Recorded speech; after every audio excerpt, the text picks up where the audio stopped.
আমরা আমাদের শ্রদ্ধাভাজন অতিথি জনাব একরামুল বারী টিপু সাহেব উনি একটু ব্যস্ততা থাকার জন্য চলে যাচ্ছেন।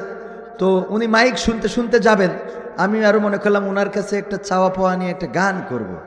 তো যেহেতু চলে যাচ্ছেন তো আমি এটাও শুনাই, মাইকে শুনতে পাবে ইনশাল্লাহ। আমরা ওনাদের কাছে কি চাই বলবো বলবো আমরা চাই বাংলাদেশে কাঁদবে না আর কেউ তো দুঃখে, আমরা চাই প্রতিটা মানুষ মিলে মিশে থাকবে সুখে। আমরা চাই বাংলাদেশে কাঁদবে না আর কেউ তো দুঃখে, আমরা চাই প্রতিটা মানুষ মিলে মিশে থাকবে সুখে। আমরা চাই বাংলাদেশে কাঁদবে না আর কেউ তো দুঃখে, আমরা চাই প্রতিটা মানুষ মিলে মিশে থাকবে সুখে। আমরা চাই ভিক্ষুক হয়ে ঘুরবে না কেউ কারো দ্বারে, আমরা চাই কাটবে না রাত কখনো কারো অনাহারে। আমরা চাই ভিক্ষুক হয়ে ঘুরবে না কেউ কারো দ্বারে, আমরা চাই কাটবে না রাত কখনো কারো অনাহারে। আমরা চাই মাজলুমেরা ফেলবে না আর চোখের পানি, আমরা চাই কোটের দ্বারে কাঁদবে না বিচারের বাণী। আমরা চাই মাজলুমেরা ফেলবে না আর চোখের পানি, আমরা চাই কোটের দ্বারে কাঁদবে না বিচারের বাণী। আমরা চাই বাংলাদেশে কাঁদবে না আর কেউ তো দুঃখে, আমরা চাই প্রতিটা মানুষ মিলে মিশে থাকবে সুখে। আমরা চাই ধর্ষিতা বোন কাঁদবে না আর অন্ধকারে, আমরা চাই ধর্ষকেরা ভালো হবে তওবা করে।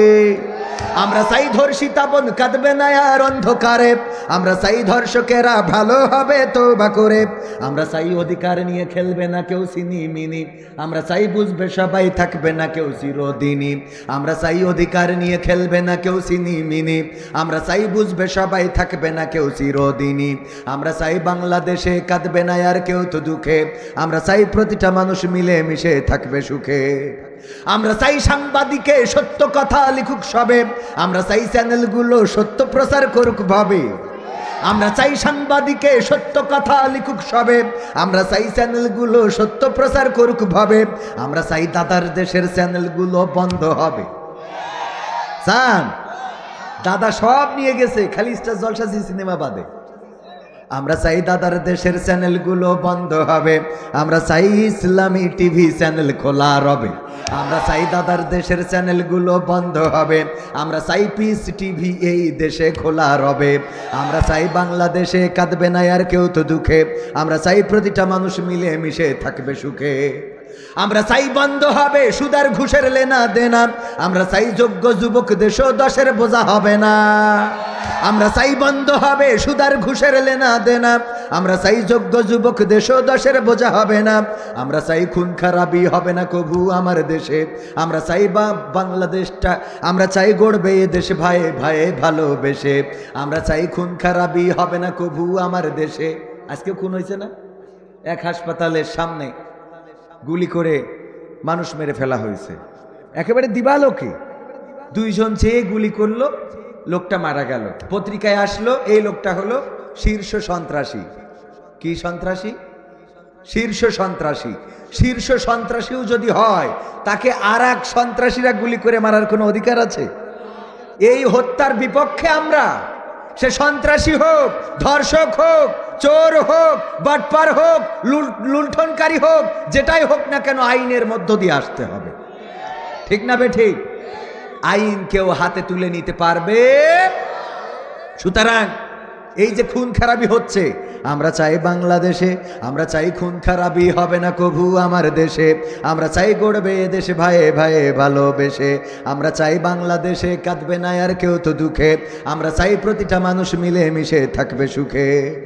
আমরা চাই আলেম যারা থাকবে দেশে মুক্ত তারা, আমরা চাই মুফাসসিরের কণ্ঠে কোরআন শুনবে ধরা। আমরা চাই আলেম যারা থাকবে দেশে মুক্ত তারা, আমরা চাই মুফাসসিরের কণ্ঠে কোরআন শুনবে ধরা। আমরা চাই কারাগার থেকে ফিরবে আমার ভাইয়েরা নিড়ে, আমরা চাই কোরআনের পাখিরা মোদের মাঝে আসবে ফিরে। আমরা চাই বাংলাদেশে কাঁদবে না আর কেউ তো দুঃখে, আমরা চাই প্রতিটা মানুষ মিলে মিশে থাকবে সুখে। আমরা চাই সংসদ থেকে বলবে সবাই খোদার কথা, আমরা চাই নেতারা সবাই মুছে দেবে দুঃখীর ব্যথা। আমরা চাই সংসদ থেকে বলবে সবাই খোদার কথা, আমরা চাই নেতারা সবাই মুছে দেবে দুঃখীর ব্যথা। আমরা চাই আইন হবে কি দিয়ে? হ্যাঁ, আমরা চাই আইন হবে আল কোরআনের বিধান দিয়ে। আমরা চাই থাকবে মানুষ শান্তি ও সুখ সঙ্গে নিয়ে। আমরা চাই আইন হবে আল কোরআনের বিধান দিয়ে, আমরা চাই থাকবে মানুষ শান্তি ও সুখ সঙ্গে নিয়ে, আমরা চাই বাংলাদেশে কাঁদবে না আর কেউ তো দুঃখে, আমরা চাই প্রতিটা মানুষ মিলে মিশে থাকবে সুখে, আমরা চাই নির্দোষী কেউ পড়বে না আর হাতে কড়া, আমরা চাই সত্যিকারের অপরাধী সব পড়বে ধরা, আমরা চাই নির্দোষী কেউ পড়বে না আর হাতে কড়া, আমরা চাই সত্যিকারের অপরাধী সব পড়বে ধরা, আমরা চাই ফাঁসির কাষ্ঠে ঝুলবে না আর কোনো নেতা, আমরা চাই লঙ্ঘন হবে না কভু মানবতা, আমরা চাই ফাঁসির কাষ্ঠে ঝুলবে না আর আমার নেতা, আমরা চাই লঙ্ঘন হবে না কভু মানবতা, আমরা চাই বাংলাদেশে কাঁদবে না আর কেউ তো দুঃখে, আমরা চাই প্রতিটা মানুষ মিলে মিশে থাকবে সুখে। চান আপনারা আল্লাহর আইন যদি এই সমাজে কায়েম হয়ে যায়, কোরআনের বিধান যদি এই সমাজে প্রতিষ্ঠিত হয়ে যায়, আল্লাহর কোরআন দিয়ে যদি এই সমাজটা চলে, তাইলে গরিব দুঃখী থাকবে না, অনাহারী থাকবে না, ধর্ষক থাকবে না, আর ধর্ষিতা হয়ে আমার কোনো বোন আড়ালে নিভৃতে নীরবে কাঁদবে না। কোরআনের আইন যদি কায়েম হয়ে যেত, আমি প্রায়ই বলি যদি আমার হাত কাটা থাকতো, চোরের শাস্তি কি? হাত কাটার বিধান এখন যশোর থেকে এসে যদি কাটা হাত দিয়ে আমি ওয়াজ করতাম, ভাইয়েরা কেউ চুরি করবেন না, চুরি করা অনেক বড় গুনাহের কাজ, এবং বাংলাদেশে কোরআনের আইন আছে রে, কোরআনের আইনের কারণে হাতের কবজি কিন্তু থাকবে না, থাকবে না রে। আপনারা বলতেন হুজুর আপনার হাতের কবজি কই? আমি বলতাম আমাদের কালীগঞ্জে ওই যে আখের মিল আছে, চিনি কল, এই চিনি ফ্যাক্টরিতে কাজ করতাম, এক সময় চাকরি করতাম, আর ঢুকাতে গিয়ে হাত ঢুকে গিয়েছিল, এই জন্য ডাক্তারে কেটে দিয়েছে। আপনারা বাড়ি যাওয়ার সময় বলতেন হুজুর তো আমাদের ভূগোল বুঝাইয়ে গেল, আসলে কিন্তু মালদা যশোরের চোর ছিল, ঠিক না বে ঠিক? আমার সুরা সদস্য, কেন্দ্রীয় সুরা সদস্য, জামাতের আমির, আপনাদের এই নওগাঁ জেলার, উনার যদি হাতের কবজি একখানা না থাকতো, এখানে বসে থাকলেই বলতেন যে হুজুর মনে হয় যতই আমায় আমির হোক না কেন কোনো এক সময় ধরা খাইলো রে, ঠিক না বেঠে? আবার আমার যুবকেরা যাদেরকে আমরা ওয়াজ করি, ওগো আমার যুবকেরা ভুল পথে যেও না, যে নাই লিপ্ত হয় না, ধর্ষণ করো না, বান্ধবীর সাথে ঘুরো না, লাইলাতুল ফেব্রুয়ারি তোমরা পালন করো না, এই ওয়াজ করে করে কোনো লাভ তো নাই।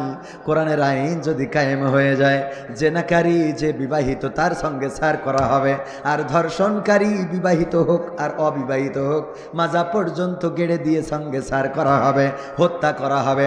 কবির বিন সামাদ ধর্ষণ করার অপরাধে ফেসে গেছে, নওগাঁয় তার শাস্তি কার্যকর হবে। কুসুম্বা মসজিদে এখনো মসজিদের যে ইমাম সাহেব হুকুম দিতেন সেই নিদর্শন আছে না নাই? কুসুম্বা মসজিদে বিচার হতো, আছে না নাই? ওই মসজিদে ওখান থেকে হাকিম রায় দিত, সেই রায় কার্যকর করা হতো। কুসুম্বা মসজিদ থেকে রায় দেওয়া হলো কবির বিন সামাদের মাজা পর্যন্ত গাড়া হবে এবং চারিদিক থেকে ইট পাথর বেড়ে হত্যা করা হবে। যখন চারিদিকে এটা পোস্টার করা হলো জেনার কারণে কবির বিন সামাদের সঙ্গে সার করা হবে, সবাই উপস্থিত থাকবেন, এইভাবে সবাই আসতো। তারপরে এই ক্যামেরাগুলো থাকতো, মিডিয়াগুলো লাইভে সম্প্রচার করত। মাজা পর্যন্ত গেড়ে দেওয়া হয়ে গেল, তারপরে এবার ইট পাথর মারা শুরু করলো। এটা যখন মিডিয়ায় বিটিভি, তারপরে চ্যানেল আই, তারপরে আরো কি বৈশাখী, ঝড়, সুনামি, যত চ্যানেল আছে, স্টার জলসাজি, সিনেমা, যদি সবগুলোই এটা দেখানো হতো, বলেন লাইলাতুল ফেব্রুয়ারিতে আমার যুবকদের কি কি আর জাগনা পাওয়া যেত? বলেন লাইলাতুল ফেব্রুয়ারি পালন করার মতো কোনো যুবক পাওয়া যেত?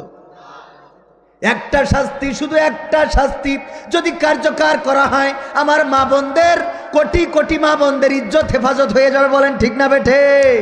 সেই আইন কি আপনারা চান? কোরআনের আইন এই সমাজে কায়েম হোক, এটা কি চান?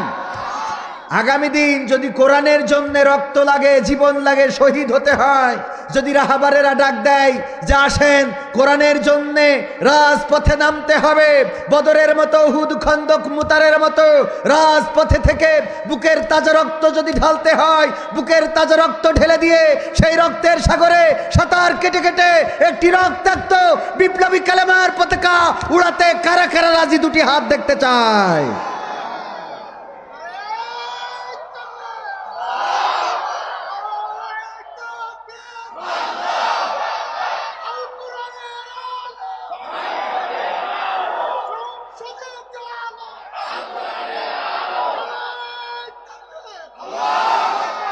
আলহামদুলিল্লাহ নওগাঁবাসী, আমি এবছর 2টা প্রোগ্রাম করলাম, দেখে মনে হয়েছে ইসলামের উর্বর ভূমি।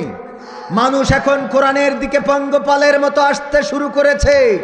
মানুষেরা সিদ্ধান্ত নিয়েছে, সব তো দেখা হলো, এবার একটু দাড়িওয়ালা টুপিওয়ালাদের দেখতে চায়।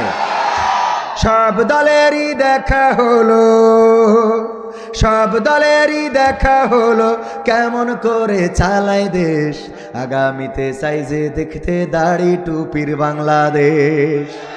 আগামীতে সাইজে দেখতে দাড়ি টুপির বাংলাদেশ। আগামীতে সাইজে দেখতে আল কোরআনের বাংলাদেশ। এমন নেতা চাই যে দেশে দুঃখ সবার বোঝে, গরিব দুঃখীর বাড়ি বাড়ি দুঃখ কষ্ট খোঁজে রে, দুঃখ কষ্ট খোঁজে। এমন নেতা চাই যে দেশে দুঃখ সবার বোঝে, গরিব দুঃখীর বাড়ি বাড়ি দুঃখ কষ্ট খোঁজে রে, দুঃখ কষ্ট খোঁজে।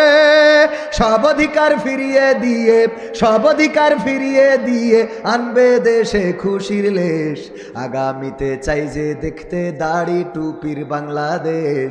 আগামীতে চাই যে দেখতে আল কোরআনের বাংলাদেশ। ভ্রান্ত মতে বাতিল পথে শান্তি খোঁজে যারা, রবের ভাষায় চোখ থাকিতে অন্ধ বধির তারা রে, অন্ধ বধির তারা। ভ্রান্ত মতে বাতিল পথে শান্তি খোঁজে যারা, রবের ভাষায় চোখ থাকিতে অন্ধ বধির তারা রে, অন্ধ বধির তারা। ভুলের পথে থাকলে অটল, ভুলের পথে থাকলে অটল, এহ পরকাল হবে শেষ। আগামীতে সাইজে দেখতে দাড়ি টুপির বাংলাদেশ। আগামীতে সাইজে দেখতে আল কোরআনের বাংলাদেশ।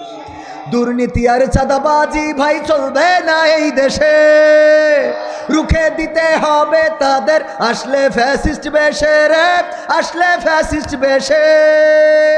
দুর্নীতি আর চাঁদাবাজি ভাই চলবে না এই দেশে, রুখে দিতে হবে তাদের আসলে ফ্যাসিস্ট বেশে রে, আসলে ফ্যাসিস্ট বেশে। চললে আইন আল কোরআনের, চললে আইন আল কোরআনের, তবেই দেশটা চলবে বেশ। আগামীতে চাই যে দেখতে দাড়ি টুপির বাংলাদেশ। আগামীতে চাই যে দেখতে আল কোরআনের বাংলাদেশ। সব দলেরই দেখা হলো, সব দলেরই দেখা হলো, কেমন করে চালায় দেশ। আগামীতে চাই যে দেখতে দাড়ি টুপির বাংলাদেশ। আগামীতে চাই যে দেখতে আল কোরআনের বাংলাদেশ। চান আপনারা? চান? সত্যি কি চান? সত্যি চান? 3 সত্যি? সব সত্যি? 100 সত্যি? আচ্ছা ঠিক আছে, ইসলাম যদি ক্ষমতায় যায় তাইলে আমাদের আর টাকা নেওয়া লাগবে না রাষ্ট্রীয়ভাবে, তাই না আমির সাহেব? রাষ্ট্রীয়ভাবে বক্তা সেট করে দেওয়া হবে, রাষ্ট্র আমাদের বেতন দেবে। ইউনো সাহেব বলবে যে আপনার খাম রেডি আছে, তখন সরকারি টাকা। ঠিক আছে? ক্রিকেট খেললে যেরকম টাকা পায় জাকিররা সুইংগাম খাওয়ার পরে, হ্যাঁ আমরাও এরকম পাবো। ও সুইংগাম খাইলেও টাকা আছে না নাই? খালি যায় আর আউট হয়, তাও টাকা আছে। তো আমরা আসবো এরকম, ইউনো সাহেব আমাদের সেট করে দেবে। কবির বিন সামাদ, আপনার মান্দাতে আসতে হবে, আমাদের মান্দাবাসী আপনাকে চায়, আপনার জন্য খাম রেডি। উপজেলায় আসবেন, খাম নিয়ে তারপরে ওয়াজকের বাড়ি যাবেন। ওয়াজ ভালো না হইলেও সুইংগাম খেয়ে খেয়ে চলে গেলেও টাকা দেবে কে? সরকার। কে দেবে? আমাদের সম্মানিত জেলা আমির, এমপি প্রার্থী আমাদের এই মান্দার, আলহামদুলিল্লাহ আল্লাহ রাব্বুল আলামিন তাকে জননন্দিত জননেতা হওয়ার তৌফিক দান করুন, পড়েন আমিন। কয় হাজার দিয়েছেন দেখেন। এই মানে আমাদের এই প্রার্থীগুলো তো অত টাকা নাই, আছে? এই মান্দায় যদি 100টা মাহফিল হয় তো 3000 করে গড়ে দিলে কয় লাখ টাকা লাগবে? কয় লাখ লাগবে? তো 100 হয় না তার বেশি হয় মাহফিল? এক একদিন আমাদের আর কয়টা দাওয়াত? ওনাদের 3-4টে করে, 3টা-4টে করে। তো প্রতিদিন 10,000 করেও যদি দেয় তো ভিটে বিক্রি করতে হবে। তো এই জন্য আপনারা না দিয়াই ভালো। ফেরত দিন, হ্যাঁ ফেরতে দেব। আল্লাহ কবুল করুন, পড়েন আমিন। আল্লাহ দেওয়ার তৌফিক দিক, আল্লাহ হাতটা প্রশস্ত করে দিক, পড়েন আমিন। আরেকজন 500 টাকা। আমার মা বোনেরা, আপনাদের মধ্যে আমাদের ছাত্ররা গিয়েছেন, আমাদের ছাত্রছাত্রী ও মহিলারাই উঠাবে। যাদের দায়িত্ব রয়েছে আপনারা একটু মা বোনদের কাছে যান, একটু হাত বাড়ান।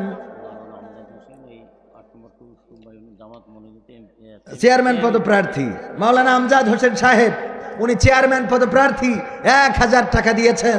আল্লাহ দানকে কবুল করে নিন, পড়েন আমিন। আল্লাহ রাব্বুল আলামিন এই মানুষগুলোর হাতকে আরো প্রশস্ত করে দিন, আগামীতে যেন রাষ্ট্রীয়ভাবে এনে দিতে পারে সেই তৌফিক দান করে দিন, পড়েন আমিন।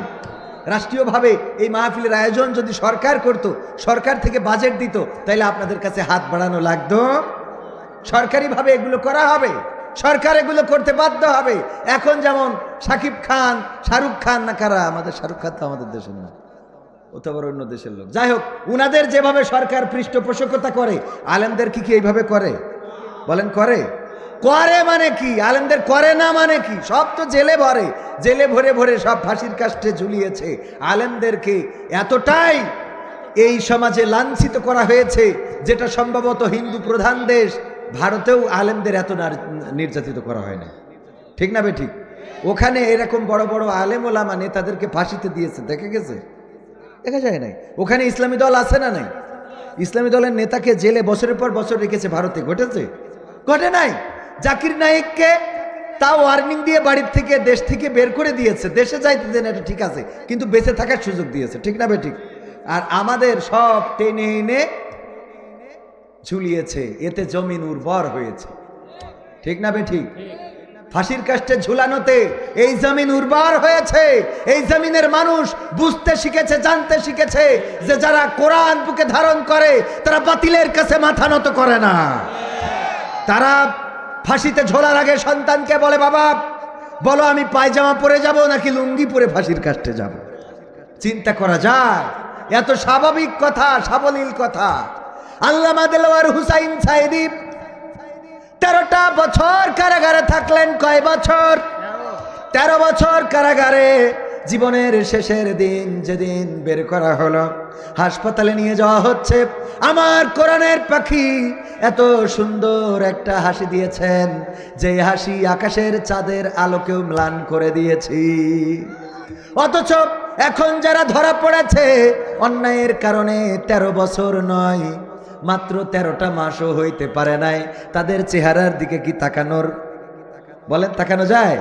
কেউ কাঁদে, কেউ পাগল হয়ে গেছে, কেউ মাথার হেলমেট খুলে ফেলে, কেউ চিল্লানি শুরু করে। অথচ আমার কোরআনের পাখিরা বছরের পরে বছর জেলখানায় থাকলো, ফাঁসির কাস্টে ঝুললো। নিরপরাধ মানুষদেরকে এমন এমন অপরাধে অপরাধী বানানো হলো, যেই অপরাধগুলোর সাথে তাদের সম্পৃক্ততা দূরের কথা, বরং এই অপরাধ যেন এই সমাজে না হয় তার জন্যই চেষ্টা করেছেন, বলেন ঠিক না বেঠিক? মানবতা বিরোধী অপরাধ কোন আলেম আছে মানবতা বিরোধী অপরাধ করতে পারে?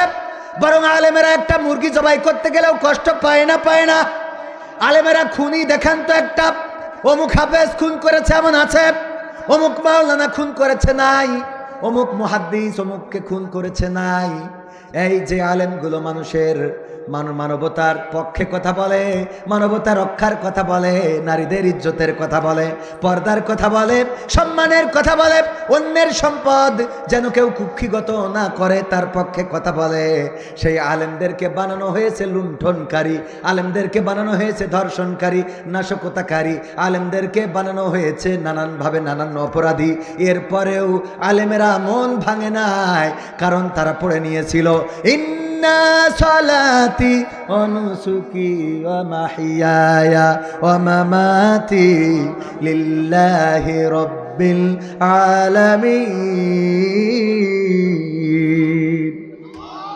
তারা বলেছিল নিশ্চয় আমাদের সালাত, আমাদের কুরবানি, আমাদের জীবন, আমাদের মরণ সব কার জন্যে? বিশ্ব প্রতিপালক আল্লাহর জন্যে।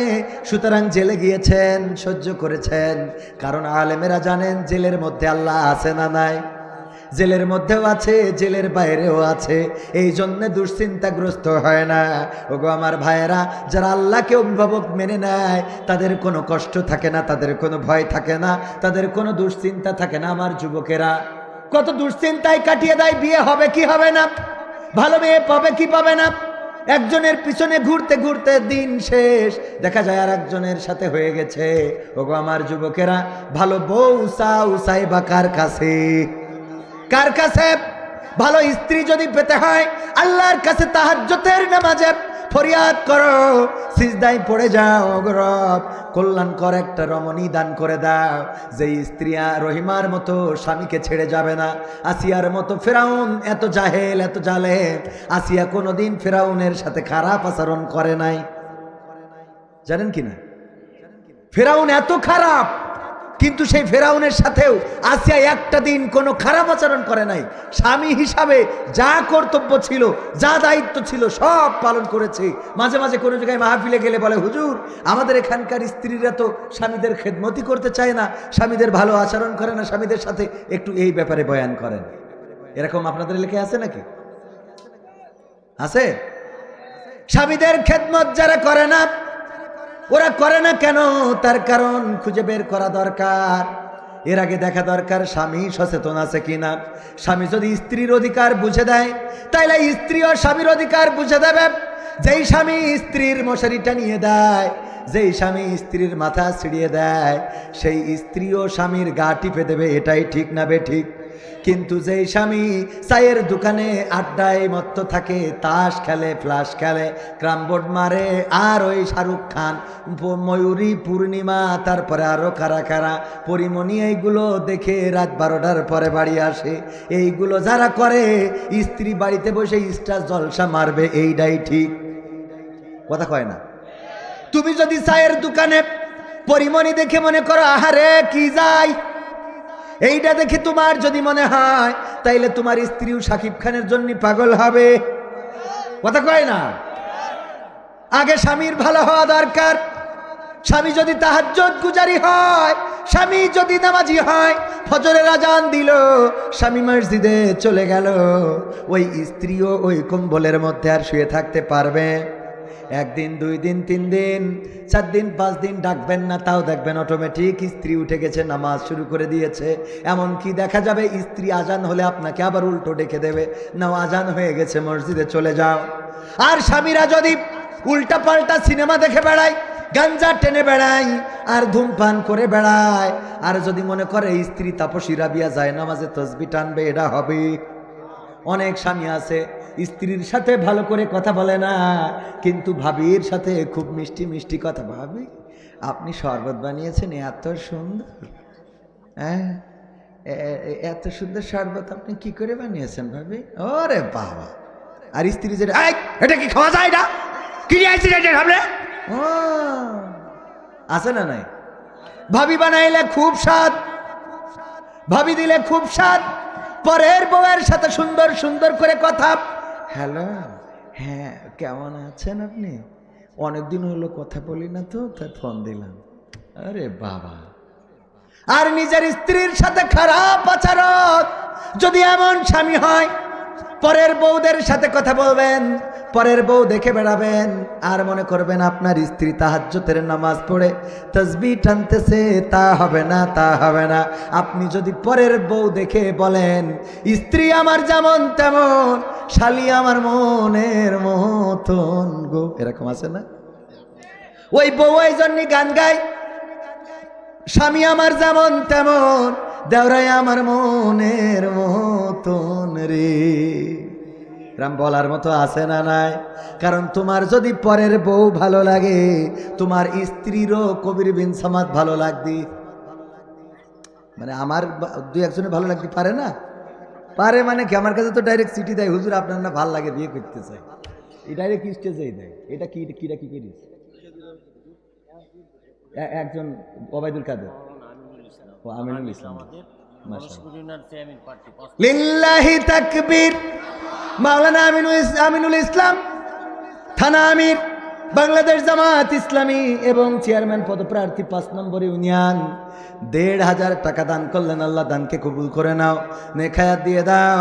আল্লাহ আগামী দিন কোরআনের পক্ষ নিয়ে দাঁড়িয়েছে, তুমি দয়া করে কামিয়াবি দান করে জনগণের খেদমত করার তৌফিক দিয়ে দাও, পড়েন আমিন। ইসলাম যারা বোঝে, এমন নেতা যদি নির্বাচিত হয়, মানুষের অধিকার বুঝে দেবে, মানুষের অধিকার বুঝে দিতে কার্পণ্য করবে না। কারণ আল্লাহর নবী এমন একটা সমাজে এসেছিলেন যেই সমাজে কোনো ইনসাফ ছিল না, যেই সমাজের মানুষেরা সত্য কথা বলতো না, যেই সমাজের মানুষেরা মানুষের সাথে ভালো আচরণ করতো না, জাহিলিয়াতের যুগ। সেই যুগে আল্লাহর নবী সাল্লাল্লাহু আলাইহি সাল্লাম আসার পরে এমন একটা সমাজ প্রতিষ্ঠিত করলেন। ওমর রাদিয়াল্লাহু তাআলা আনহু, আবু বকর রাদিয়াল্লাহু তাআলা আনহু, ওসমান, আলী, এমন সুন্দর সুন্দর খলিফা তৈরি করে দিলেন। যেই খলিফা ওমর একদিন শুনলেন যে একজন বৃদ্ধ মানুষ, একজন বৃদ্ধা খাবার পায় না, অসুস্থ, খুবই বিপদে আছে, অসুস্থ মানুষ, তার খাওয়ানোর মতো কোনো লোক নাই। স্ত্রীকে বললেন, বেগম সাহেব কিছু রান্না করে দাও, আমি শুনেছি অমুক জায়গায় একজন বৃদ্ধা অসুস্থ আছে, তাকে দেখতে যাব। খাবার নিয়ে যখন সেই বাড়িতে গিয়েছে, বৃদ্ধাকে ডাক দিল, ওগো বৃদ্ধা ওঠো, ওগো বুড়িমা ওঠো, আমি শুনেছি তুমি অসুস্থ, তোমার কর্মের ক্ষমতা নাই, তাই তোমার জন্য খাবার নিয়ে এসেছি, খাও, খাইতে হবে। বুড়িমা বলল, দেখো আমাকে কিছুক্ষণ আগে একজন খাইয়ে রেখে চলে গেছে, আমাকে কিছুক্ষণ আগে একজন খাইয়ে রেখে গেছে। চিন্তা করলো আজকে যেহেতু পারলাম না, পরের দিন একটু সকাল করে আসবো। ওমর রাদিয়াল্লাহু তাআলা আনহু পরের দিন আবার একটু সকাল করে খাবার নিয়ে রওনা করলেন সেই বুড়িমার বাড়িতে।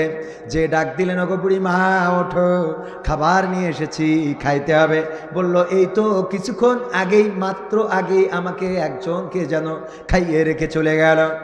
ওমর রাদিয়াল্লাহু তাআলা আনহু চিন্তায় পড়ে গেল, এমন কোন ব্যক্তি আছে যে আমার আগে এত সকালে একজন বৃদ্ধাকে খাইয়ে রেখে চলে যায়?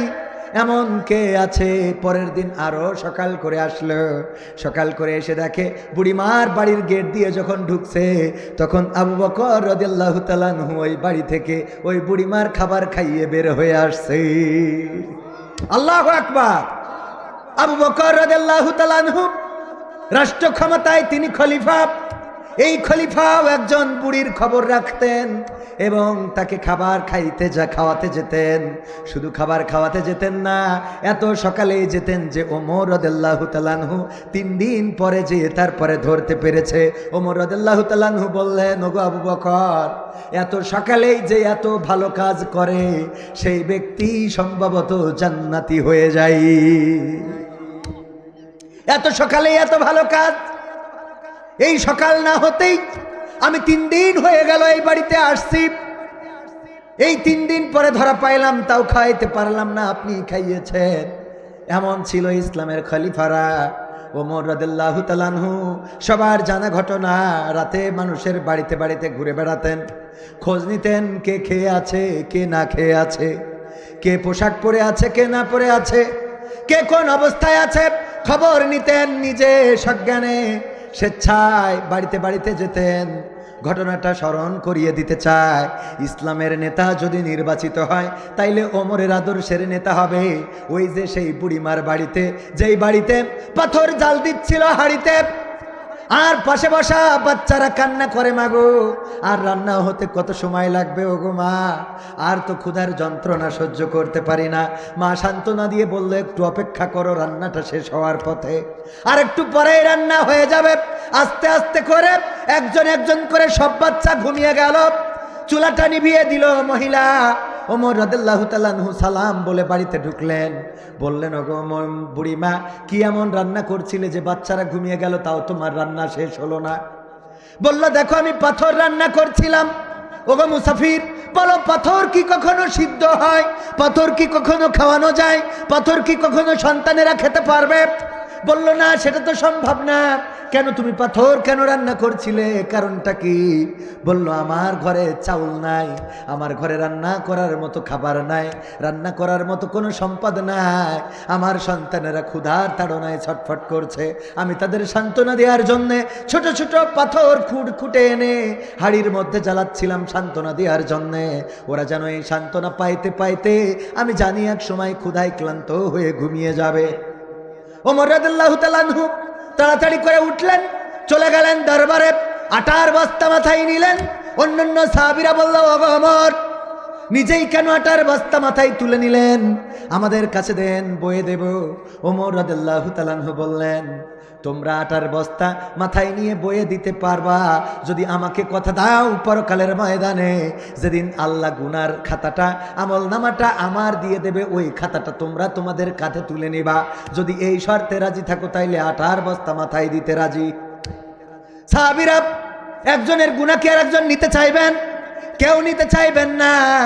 ওমর রাদিয়াল্লাহু তাআলা আনহু ছুটে গেলেন, ওই বুড়িমার সাথে আটা প্রস্তুত করলেন, তারপরে রুটি বানালেন, নিজেই কড়াইয়ে ছ্যাঁক দিয়ে দিয়ে রুটিগুলো তৈরি করলেন। তারপরে সন্তানগুলোকে ডাকতে বললেন, ডাকো সন্তানদেরকে। সন্তানগুলোকে ডাকলেন, ডেকে নিজে রুটি তাদেরকে খাইয়ে দিলেন, বুড়িমাকে খাইতে বললেন। তারপরে ওমর রাদিয়াল্লাহু তাআলা আনহু বললেন, বুড়িমা এবার কি আমি যেতে পারি? বলল, যাওয়ার আগে তোমাকে নিয়ে একটু দোয়া করতে চাই। দুটি হাত তুলে দোয়া করল, ও রব, তুমি যদি এই মদিনা রাষ্ট্রে ওমরের মতো একজনকে খলিফা না বানায় আজকের এই মুসাফিরকে খলিফা বানিয়ে দিতে, এমন মানুষকে তুমি যদি রাষ্ট্রের জন্য কবুল করে নিতে, তাইলে আমাদের মতো মানুষদের না খেয়ে থাকা লাগতো না, আমাদের বাচ্চারা অভুক্ত থাকতো না। ওগো রব, তোমার কাছে ফরিয়াদ করি, ওমরের সিংহাসনে তুমি এই মুসাফিরটাকে বসিয়ে দাও। ওমর রাদিয়াল্লাহু তাআলা আনহু বললেন, কালকে দরবারে আসবেন, মসজিদে নববীতে আসবেন, সেখানে আমি থাকবো, আপনার জন্য আরও কিছু করা যায় কিনা দেখব। পরের দিন যখন বুড়িমা মসজিদে নববীতে পৌঁছালেন, দেখলেন যে সিংহাসনে মাটির তখ্তে আর কেউ নয়, বসে আছেন যিনি গতকালকে রুটি বানিয়ে খাইয়েছেন তিনি। এমন খলিফা কি চান? আমার যশোর জেলার 2 নম্বর আসন, গোটা বাংলাদেশের 86 আর যশোর জেলার 2 আসন, একটু দলের নাম এসেই যায়। বাংলাদেশ জামাত ইসলামের একজন এমপি ছিলেন মুহাদ্দিস আবু সাইদ মোহাম্মদ শাহাদাত হুসাইন রাহিমাহুল্লাহ। উনি ফ্যাসিস্ট আমলে ইন্তেকাল করেছেন স্ট্রোক করে। নির্যাতন, জুলুমের পরে জুলুম, স্ট্রোক করে শহীদ হয়েছেন। এরপরে তার জানাজা, সেই জানাজাটা আপনজনদের কেউ জানাজাটাও ঠিকমতো পড়তে দেওয়া হয় নাই, জানাজাও পড়তে দেওয়া হয়। এই টাইমের মধ্যে ঢাকায় থাকে 6 ভাই, 5 ভাই ঢাকায় থাকেন, তারা পরিবার নিয়ে আসবেন, তাদের কেউ দেখতে দেওয়া হয় নাই। তার মধ্যে মোশাররফ হোসেন খান, যিনি হলো কায়েস মাহমুদ নামে পরিচিত, যারা কিশোর কণ্ঠ পড়ে, সাহসী মানুষের গল্প লেখে, কায়েস মাহমুদ। মোশাররফ হোসেন খান নিকনেম হলো কায়েস মাহমুদ। এই মোশাররফ হোসেন খান হলো আবু সাইদের আপন ভাই। পরিবার নিয়ে আসছেন। করোনাকালীন সময় আসতে একটু দেরি, যানবাহন পাওয়া যায় না, পুলিশ তাদের কেউ দেখতে দিলেন না। বলল যে এই মুহূর্তে দাফন কাফন যদি না করেন, আমরা নিজেরাই দাফন কাফন করে দেব। এত জুলুম করা হলো। ভাইয়েরা আমার, এই মানুষটার একটা গল্প আপনাদের একটু অনুপ্রেরণার জন্য শোনাতে চাই। এই মানুষটা এমপি হওয়ার আগে চেয়ারম্যান ছিলেন ইউনিয়ন পরিষদের। কি ছিলেন? তখন নদীতে যাতায়াত ছিল, এখনকার মতো bike, auto bike, easy bike এগুলো ছিল না। নদীতে যাতায়াত করতেন। কপোতাক্ষ নদের নাম শুনেছেন না? মাইকেল মধুসূদনের যে কপোতাক্ষ নদ, জিকরগাছা থেকে বাঁকড়া নদীতে যেতে হতো। এসেছেন চিকরগাছায়, চেয়ারম্যান হিসাবে কিছু খুরমার বরাদ্দ পেয়েছেন। সৌদি আরব থেকে রমাদান মাসে খুরমা আসে, জানেন না? জানেন না? এই খুরমার বরাদ্দ পেয়েছেন, খুরমা নিয়ে রওনা করেছেন, নৌকায় করে যাচ্ছেন চিকরগাছা থেকে বাঁকড়ায়। পথিমধ্যে মাগরিবের আজান দিল। নৌকা থেকে নদীর ওই ময়লা পানি নিয়ে তিনি ইফতার করলেন। নৌকায় থাকা অন্য যাত্রীরা বলল, ওগো চেয়ারম্যান সাহেব, আপনি তো দেখছি খেজুরগুলো নিয়ে যাচ্ছেন, খুরমাগুলো নিয়ে যাচ্ছেন, খুরমা দিয়ে তো ইফতার করা সুন্নাহ। আপনি চাইলে এই খুরমা তো 2-4টা বের করে নিয়ে আপনি ইফতারটা করতে পারতেন, কেন নদীর এই ঘোলা পানি দিয়ে ইফতার করলেন? ওই দিন মুহাদ্দিস আবু সাইদ জবাব দিয়েছিল, ওগো নৌকার যাত্রীরা শুনে নাও, ওগো আমার সহযাত্রীরা শুনে নাও, আমি চেয়ারম্যান, এই খুরমা বরাদ্দ হয়েছে রাষ্ট্রীয়ভাবে গরিব দুঃখীদের মধ্যে বন্টন করার জন্য। আমি যদি যাওয়ার পথে একটা খুরমা দিয়ে ইফতার করি, পরকালের ময়দানে, হাসরের ময়দানে আল্লাহ দাঁড় করিয়ে বলবেন, ওগো চেয়ারম্যান, তুমি যে খুরমা চিকরগাছা থেকে বাঁকড়ায় নিয়ে যাচ্ছিলে, গরিবের খুরমা, তুমি কেন খেয়ে ইফতার করেছিলে? আমি আবু সাইদ ওই দিন আল্লাহর দরবারে কি বিচার, আল্লাহর দরবারে কি জবাব দেব? এই জামানায় এমন লোক আছে না নাই? দুইটা মন্ত্রণালয় চালিয়েছেন। দুইটা মন্ত্রণালয়ে কোনো দুর্নীতি কি ছিল? বেগম জিয়ার কাছে সফরে গিয়েছেন শাহ মুহাদ্দিস আবু সাইদ মোহাম্মদ শাহাদাত হুসাইন, অস্ট্রেলিয়ায় সফরে গিয়েছেন। একটা বরাদ্দ দিয়েছিলেন, এত টাকা বরাদ্দ খরচ করবেন, কোনো অসুবিধা নাই। অস্ট্রেলিয়া থেকে ফিরলেন, টাকা বেঁচে গেল। যেই টাকা বেঁচে গেছে বেগম জিয়ার কাছে জমা দিয়ে তারপরে আমার সংসদীয় আসনে ফিরে এসেছে। ওই টাকাটাও পকেটে করে বাড়িতে আসে নাই। এই মানুষগুলোকে বাংলাদেশের মানুষ মূল্যায়ন করতে পারে নাই, অথবা মূল্যায়ন করতে চেয়েছে কিন্তু জালিমদের জন্য হয় নাই। ওগো আমার ভাইয়েরা, সেই মানুষগুলোকে যদি কোনোভাবে নির্বাচিত করা যায় তাইলে সোনার দেশে রূপান্তরিত হবে আমার বাংলাদেশ। চুরি থাকবে না, ধর্ষণ থাকবে না, জেনা থাকবে না, ব্যভিচার থাকবে না। কোরআনের আইন যদি কায়েম হয়ে যায় এই সমাজ আলোয় আলোকিত হয়ে যাবে। আর কোরআনের পক্ষেই কথা বলি, কোনো দলের হয়ে নয়, জামাতের পক্ষে নয়, বিএনপির পক্ষে নয়, আওয়ামী লীগের পক্ষে নয়।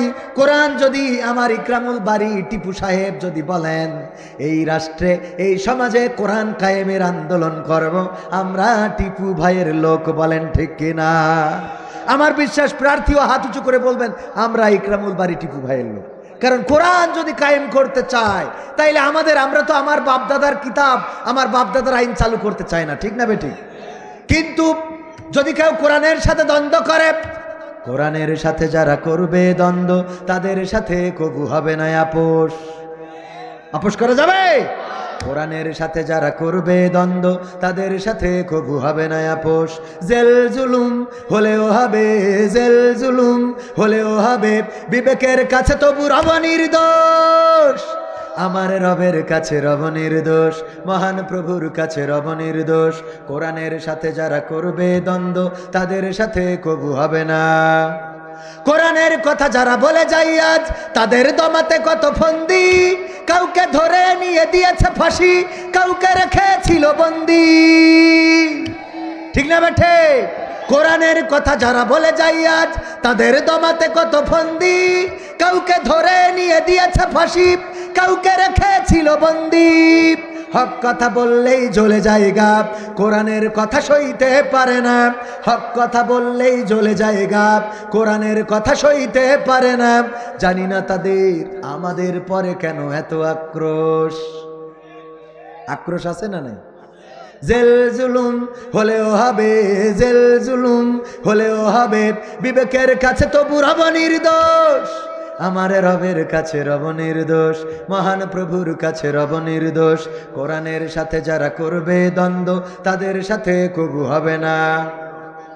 কোরআনের কথায় আজ বলতে গেলে আসছে বাধা কত ভাবে, কোরআন প্রেমিকেরা হাতে রেখে হাত সামনে এগিয়ে যাবে। দিনের কথায় আজ বলতে গেলে আসছে বাধা কত ভাবে, কোরআন প্রেমিকেরা হাতে রেখে হাত সামনে এগিয়ে যাবে। হক কথা বলতে করি না কো ভয়, জীবনের বিনিময়ে আনবো বিজয়। হক কথা বলতে করি না কো ভয়, জীবনের বিনিময়ে আনবো বিজয়। বুকে আছে শক্তি, অন্তরে আছে সাহস। যেভাবে ঠিক বললেন, অন্তরে সাহস আছে নাকি? সাহস এমন? শিক্ষক জিজ্ঞাসা করলো, ওগো আমার ছাত্ররা, তোমাদের জীবনে ঘটে যাওয়া সাহসী ঘটনা কার আছে একটু শোনাও। ফজা দাঁড়িয়ে বলছে, স্যার আমার আছে। কি সাহসী ঘটনা? স্যার আমি একবার সুন্দরবনে গিয়েছিলাম। কয় এটা সাহসী ঘটনা? কয় এখনো তো পরের টুক বলিনি, শোনেন। সুন্দরবনে গেলাম, যাওয়ার পরে দেখি রয়্যাল বেঙ্গল টাইগার শুয়ে আছে। আমি আস্তে আস্তে আস্তে আস্তে করে গেলাম, যে পিছন থেকে ঘেসাং করে লেজ কেটে নিয়ে চলে আসছি। কি কেটে নিয়ে আসছি? লেজ কেটে নিয়ে আসছি। আস্তে আস্তে গিয়ে লেজ কেটে আনছি। স্যার কয় লেজ কেটে এনেছো, এই তোমার সাহসী ঘটনা? বলল রয়্যাল বেঙ্গল টাইগারের লেজ কাটা এটা কি যাই তাই কথা নাকি? আবার সুন্দরবনে যেয়ে কয় মাথা তো ছিল, মাথা বাদ দিয়ে লেজ কেন কেটেছো? কয় না মাথা ছিল না। কেন? বলছে মাথায় 1 সপ্তাহ আগে কিটা কেটে নিয়ে গেছে। মাথা এক সপ্তাহ আগে কে কেটে নিয়ে গেছে, তাইও আস্তে আস্তে যেয়ে পিছন থেকে ল্যাস কেটে নিয়ে এসেছে। এই হলো ওর জীবনের সাহসী ঘটনা। যদি মাথা থাকতো তাইলে বাড়ি আসলি স্ত্রী বলতো লুঙ্গি কই। ঠিক না ভাই? ঠিক ভাইয়েরা আমার, এমন সাহসী হওয়া যাবে। সাহসী হতে হতে হবে আবু সাঈদের মতো। বুক পেতে দিতে হবে, বক্ষ পেতে দিয়ে বলতে হবে আমার বুকে বুলেট নিক্ষেপ করতে পারো, কিন্তু যতক্ষণ পর্যন্ত না এই সমাজ থেকে বৈষম্য দূর হবে ততক্ষণ পর্যন্ত রাজপথ ছেড়ে দেব না। ছোট ছোট বাচ্চা শিশুরা রাজপথে নেমে গেল, টিভিতে সাক্ষাৎকার নিল। ওগো ছোট বাচ্চা শিশু, তুমি কেন এসেছো? বলে আমি আবু সাঈদ হতে চাই, আমি আমার সাঈদের বিচার চাই। আমার বুকে যদি বুলেট নিক্ষেপ করে শহীদ হতে চায়, তবুও রাজপথ ছেড়ে যাব না যতক্ষণ পর্যন্ত না ফ্যাসিস্ট না পালাবি। ঠিক না ভাই? ঠিক।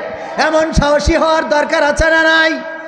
সাহস নিয়ে দাঁড়িয়েছ তাই মুক্ত হয়েছে জমিন, সাহস করে দাঁড়ালে আর একবার কায়েম হয়ে যাবে দিন। সাহস নিয়ে দাঁড়িয়েছ তাই মুক্ত হয়েছে জমিন, সাহস করে দাঁড়ালে আর একবার কায়েম হয়ে যাবে দিন। নয় নয় নয় আর কোনো ভয়, আনতে হবে দিনের বিজয়। নয় নয় নয় আর কোনো ভয়, আনতে হবে কোরআনের বিজয়, কোরআনের বিজয়।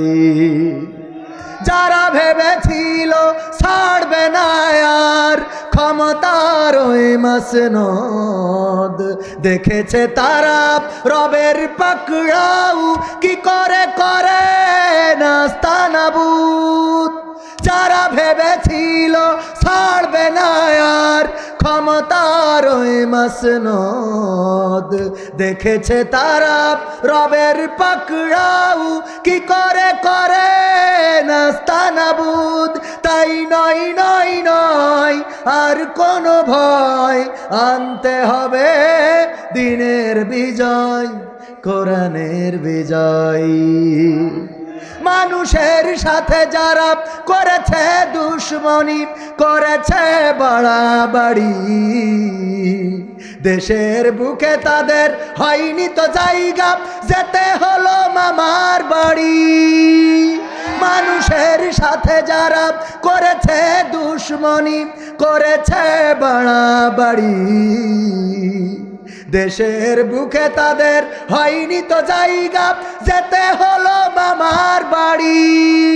তাই নয় নয় নয় আর কোনো ভয়, আনতে হবে দিনের বিজয়, কোরআনের বিজয়। কাবা রক্ষাই যেই মহারব পাঠিয়েছিলেন আবাবিল, আজও তিনি দয়াময় তেমনই আছে, বদলেনি তো এক তিল। কাবা রক্ষাই যেই মহারব পাঠিয়েছিলেন আবাবিল, আজও তিনি দয়াময় তেমনই আছে, বদলেনি তো এক তিল। তাই নয় নয় নয় আর কোনো ভয়, আনতে হবে দিনের বিজয়, কোরআনের বিজয়। সাহস নিয়ে দাঁড়িয়েছ তাই মুক্ত হয়েছে জমিন, সাহস করে দাঁড়ালে আর একবার কায়েম হয়ে যাবে দিন। এই সাহস নিয়ে কি দাঁড়াতে চান? কোরআন বুকে নিয়ে যদি দাঁড়ান, ওগো আমার ভাইরা, আমি প্রথমেই সূরা সাফের কোরআনের 61 নম্বর সূরার 9 এবং 10 নম্বর আয়াত তেলাওয়াত করেছি। আল্লাহ বললেন, ইয়া আইয়ুহাল্লাযীনা আমানু হাল আদুল্লুকুম আলা তিজারাতিন তুনজিকুম মিন আযাবিন আলীম। ওগো ঈমানদারেরা, আমি কি তোমাদের এমন একটা ব্যবসার কথা বলে দেব যেই ব্যবসা করলে তোমরা কঠিন জাহান্নামের ভয়াবহ আযাব থেকে বেঁচে যাবে। কথাটা কার? চিল্লায়ে বলেন, কথাটা কার?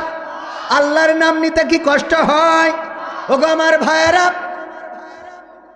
দুই একজন পিশাব লাগছে নাকি আপনাদের? না কষ্ট হয়ে যাচ্ছে? আর একটু সময় থাকা যাবে না ইনশাআল্লাহ? বেশি সময় নেব না। আমার সভাপতি সাহেব বসে আছেন, আমার থেকে উনি ব্যস্ত বেশি, আর আপনাদের থেকে উনি ব্যস্ত বেশি। বলেন ঠিক না বেঠিক? আমার থেকে হতে পারে আপনারা ব্যস্ত বেশি, কিন্তু আপনাদের থেকে আমাদের সভাপতি ব্যস্ত বেশি না কম? উনার ব্যস্ততা বেশি। সকালবেলা থেকে শুরু হয়, রাত পর্যন্ত চলতে থাকে প্রোগ্রাম। একদিকে জেলা আমির, আবার অপর দিকে প্রার্থী। কাজ এখন কয়টা? জোরে বলেন কয়টা? দুইটা কাজ। জেলা আমির হিসাবে জেলার দায়িত্ব পালন করা লাগে, আবার প্রার্থী করে দেওয়ার কারণে সবার মন জয় করা লাগে। একদিকে কর্মীদের মন জয়, আর একদিকে জনগণের মন জয়। আর উনারা তো এমন নয় যে 5 বছর একবার মন জয় করে 5 বছর আর পাওয়া যাবে না, এটা নাকি কতখানি এটা? সুতরাং উনাদের ব্যস্ততা বেশি, সেই ব্যস্ততাকে উপেক্ষা করে যদি বসে থাকতে পারে, আর আপনারা যদি মনে হয় না আপনার ব্যস্ততা বেশি, ওগো আমার ভাইয়েরা, আল্লাহ বলেছেন, ওয়াইদা কুরিয়াল কুরআনু ফাসতামিউ লাহু ওয়া আনসিতু লাআল্লাকুম তুরহামুন। আমার আল্লাহ বলছেন, যখন তোমাদের সামনে কোরআন পড়া হয়, কোরআন থেকে বলা হয়, তখন তোমরা চুপ থেকে শ্রবণ করো। শ্রবণ করো শুধু কান দিয়ে না, কি দিয়ে? আল্লাহ বলেছেন তোমরা হৃদয় দিয়ে শ্রবণ করো, যাতে করে তোমাদের উপরে আল্লাহর রহমত বর্ষণ হতে পারে। এই আল্লাহর রহমত থেকে যারা বঞ্চিত হতে চায়, ওরা আর যাই হোক আল্লাহর বান্দা না, শয়তানের গোলাম। কার গোলাম? আমার আল্লাহ বললেন, ইয়া আইয়ুহাল্লাযীনা আমানু দুখুলু ফিস সিলমি কাফা ওয়া লা তাত্তাবিউ খুতুওয়াতিশ শাইতান ইন্নাহু লাকুম আদুউম মুবিন।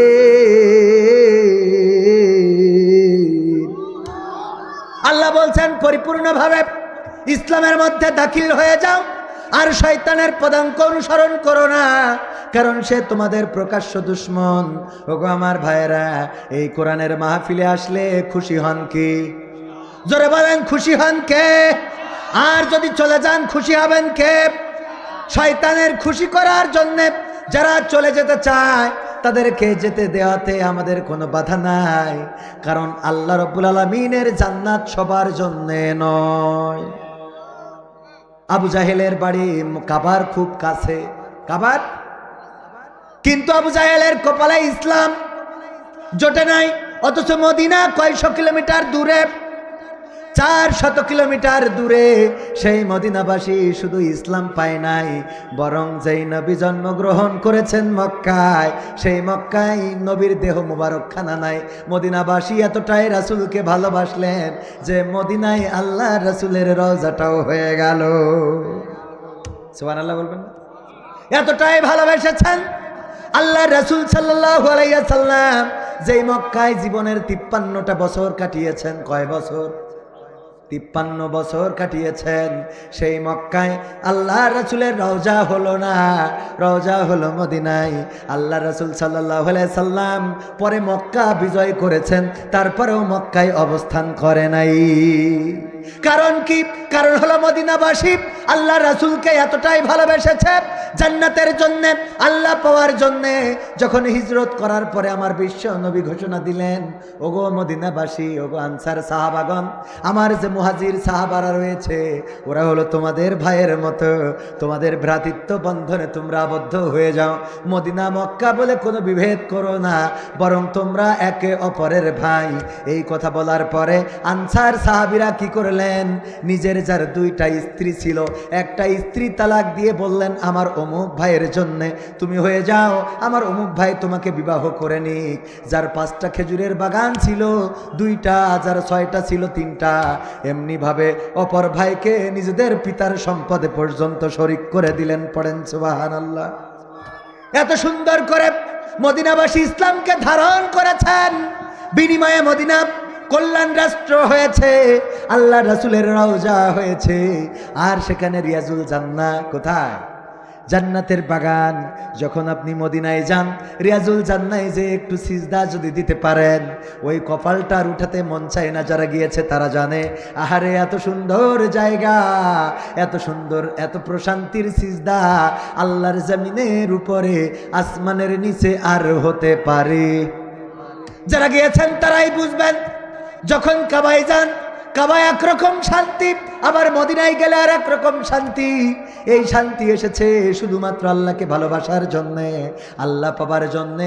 যারা আল্লাহকে পেতে চায় তারা আল্লাহ পেয়ে যায়, যারা কোরআন পেতে চায় তারা কোরআন পেয়ে যায়, যারা দিন পেতে চায় তারা দিন পেয়ে যায়।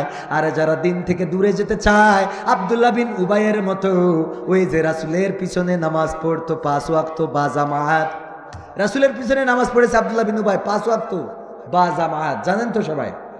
শুধু নামাজ পড়ে নাই, নামাজ শেষে আবার বলতো সবাই বসে যাবেন, এই বসেন বসেন, সবাই বসেন, নামাজ শেষে সবাই বসেন, ওঠেন কেন, এই মদিনাবাসী বসেন বসেন বসেন। এখন মুহাম্মদ কথা বলবেন, বক্তৃতা দিবেন, সবাই শুনবেন, সে ভালো ভালো কথাগুলো বলে, সবাই বসেন। এইভাবে সেক্রেটারির কাজ করে দিত। এই আব্দুল্লাহ বিন উবাই মারা গেল। আল্লাহর রাসূল সাল্লাল্লাহু আলাইহি সাল্লামের কাছে তার সন্তান এসে বলল, আমার পিতার জানাজাটা যদি একটু পড়িয়ে দিতেন গো নবী, আর যদি আমার পিতার জানাজার কাপড়ের জন্যে, তার দাফন কাফনের জন্য যদি আপনার একটা জামা দিয়ে দিতেন, তাইলে খুশি হয়ে যেতাম। আল্লাহর নবীর সাহাবী ছিলেন আব্দুল্লাহ বিন উবাইয়েরও সন্তান। বিশ্ব নবী নিজের জামাটা দিয়ে দিলেন, নাও নিয়ে যাও, তোমার বাবার কাফনের জন্য দিলাম।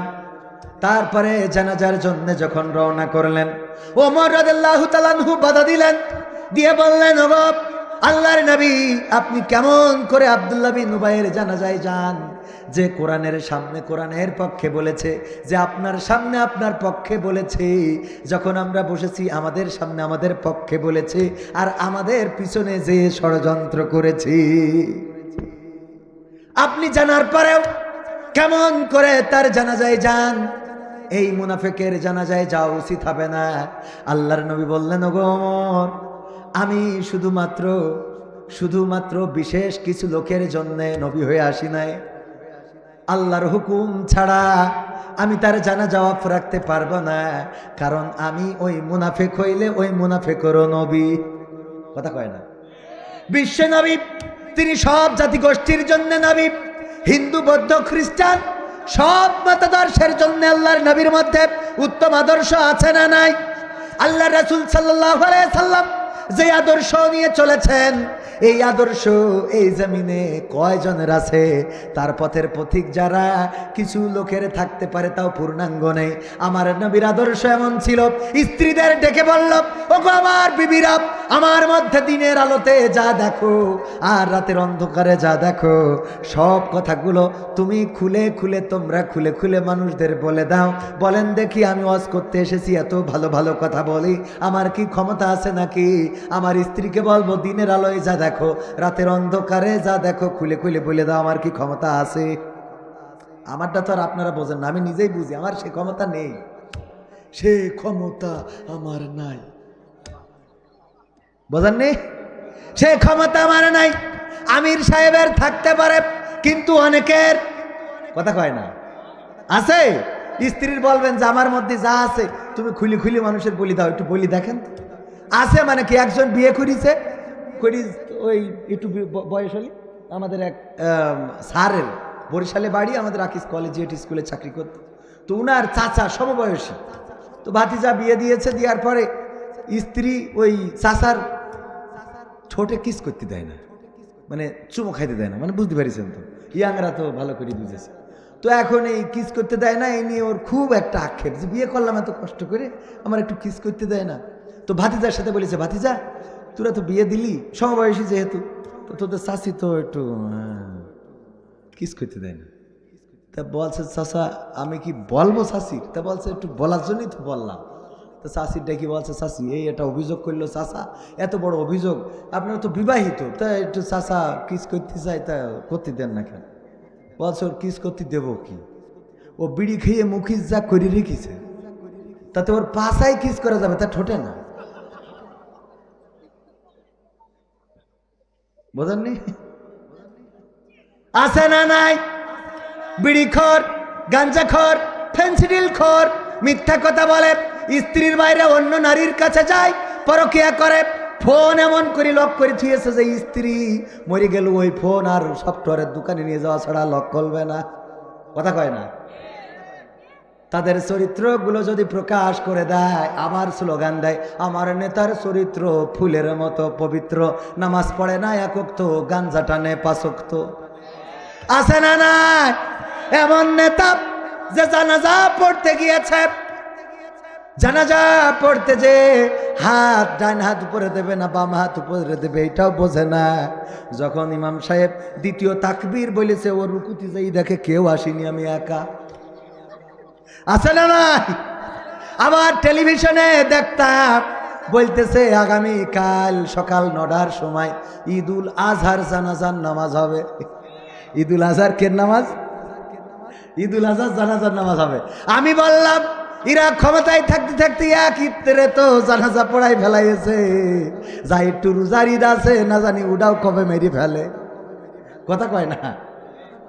এরকম নেতা আছে না নাই? কোনটা ঈদুল আজহা আর কোনটা নামাজে জানাজা এইগুলো তো জানেও না। আর জানাজার দোয়া যদি পড়তে বলা হয়, ওর বোম মারলেও জানাজার দোয়া ওর কি এখানেই অনেকেই জানে। জানাজার দোয়াটাও পড়েন নাই, শেখেন নাই। জানাজায় দাঁড়িয়ে যান, একটু বিবেকের কাছে প্রশ্ন করেন। এই মাহফিলগুলো ভালো লাগে না, কোরআনের কথাগুলো ভালো লাগে না, আমরা তো আপনাদের একটু বিবেকের কাছে টাচ করি ভাইয়েরা আমার। কবরে তো যাওয়াই লাগবে, মরা লাগবে না? লাগবে না? রঙ্গরসের দিন ছিল আমার একদিন, 12 ঘন্টা বেলায় আমার সন্ধ্যা হইল, পাখি উড়ে যাওয়ার বুঝি সময় হলো। হায় পাখি উড়ে যাওয়ার বুঝি সময় হলো, পাখি উড়ে যাওয়ার বুঝি সময় হলো রে, পাখি উড়ে যাওয়ার বুঝি সময় হলো। শরীরে চামড়া ছিল টান, মিষ্টি সুরে গাইতাম গান, গলার আওয়াজ আমার কত দূরে যাইতো।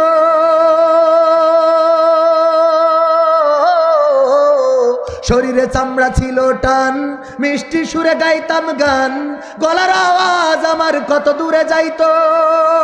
পাইকা গেল মাথার চুল, কথা বলতে পড়ে ভুল, পাইকা গেল মাথার চুল, কথা বলতে পড়ে ভুল, চোখে দেখি গন্ডগোল, দন্ত নড়িল, পাখি উড়ে যাওয়ার বুঝি সময় হলো। হায় পাখি উড়ে যাওয়ার বুঝি সময় হলো, পাখি উড়ে যাওয়ার বুঝি সময় হলো রে, পাখি উড়ে যাওয়ার বুঝি সময় হলো। ঘন ঘন আসে দম, কানেতে শুনি কম, পিছে পিছে জম আমার ঘুরতে লাগিল। ঘন ঘন আসে দম, কানেতে শুনি কম, পিছে পিছে জম আমার ঘুরতে লাগিল। হীন হয়ে আসছে পাও, খাটো হলো সর্বদাও, খাটো হয়ে আসছে পাও, হীন হলো সর্বদাও, ভাবে বুঝি সময় আমার ফুরিয়ে এলো, পাখি উড়ে যাওয়ার বুঝি সময় হলো। হায় পাখি উড়ে যাওয়ার বুঝি সময় হলো, পাখি উড়ে যাওয়ার বুঝি সময় হলো রে, পাখি উড়ে যাওয়ার বুঝি সময় হলো। এত সুন্দর পরিপাটি খাসায় আমার ছিল খাটি, দিনে দিনে খাসায় আমার জং ধরিল। এত সুন্দর পরিপাটি খাসায় আমার ছিল খাটি, দিনে দিনে খাসায় আমার জং ধরিল। পুরাতন খাসাতে পাখি করে শুধু ডাকাডাকি, পুরাতন খাসাতে পাখি করে শুধু ডাকাডাকি, একদিন আমায় দিয়া ফাঁকি উড়িয়া যাইব, পাখি উড়ে যাওয়ার বুঝি সময় হলো রে, পাখি উড়ে যাওয়ার বুঝি সময় হলো, পাখি উড়ে যাওয়ার বুঝি সময় হলো, হায় পাখি উড়ে যাওয়ার বুঝি সময় হলো।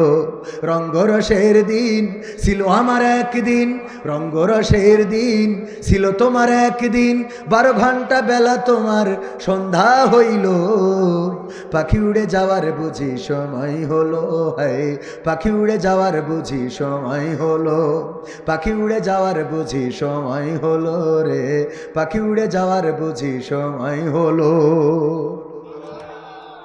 এই সময় কি বৃদ্ধ হইলে হয়, দাড়ি পাকলে হয়, চোখে কম দেখলে হয়, কানে কম শুনলে হয় না? আপনি যত জন হন না কেন, যত সুঠাম দেহের মালিক, আপনার যত স্বাস্থ্য ভালো থাকুক না কেন, কয়দিন আগে পত্রিকায় দেখলাম হার্টের ডাক্তার হার্ট অ্যাটাক করে চিকিৎসা দিতে দিতে, হার্টের ডাক্তার হার্টের চিকিৎসা করছিল, এমন সময় নিজে হার্ট অ্যাটাক করে মারা গেছি। জীবনের মালিক কে? আল্লাহ বললেন কাইফা তাকফুরুনা বিল্লাহি ওয়া কুনতুম আমওয়াতা ফাহিয়াকুম সুম্মা ইউমিতুকুম সুম্মা ইউহয়িকুম সুম্মা ইলাইহি তুরজাউন। আমার আল্লাহ বলছেন, ওগো মানুষ, কেমন করে তোমার রবকে অস্বীকার করো, অথচ তোমরা ছিলে মৃত, তোমাদের কোনো জীবন ছিল না, তোমাদের কোনো আকার আকৃতি ছিল না, আমি তোমাদের জীবন দিলাম, আবার আমি তোমাদের মৃত্যু ঘটাবো, আবার একদিন আমি তোমাদের পুনরুজ্জীবিত। দাঁড়াতে হবে কার কাছে? আল্লাহর কাছে। দাঁড়ানোর পর আল্লাহ বলবেন, ওগো বান্দা, বলো দেখি তুমি দুনিয়ার পরে কেমন ছিলে, ভালো ছিলে না খারাপ ছিলে? এখন মাঝে মাঝে অনেক পুলিশের সাথে দেখা হয়, পুলিশ রাজপথে দাঁড় করালে অথবা কোনো জায়গায় দেখা হলে বলে, হুজুর আপনার ওয়াজের আমি সেই ভক্ত, আমি ছোটবেলায় ছাত্র শিবির ছিল। ছোটবেলায় শিবির করত, কি করত?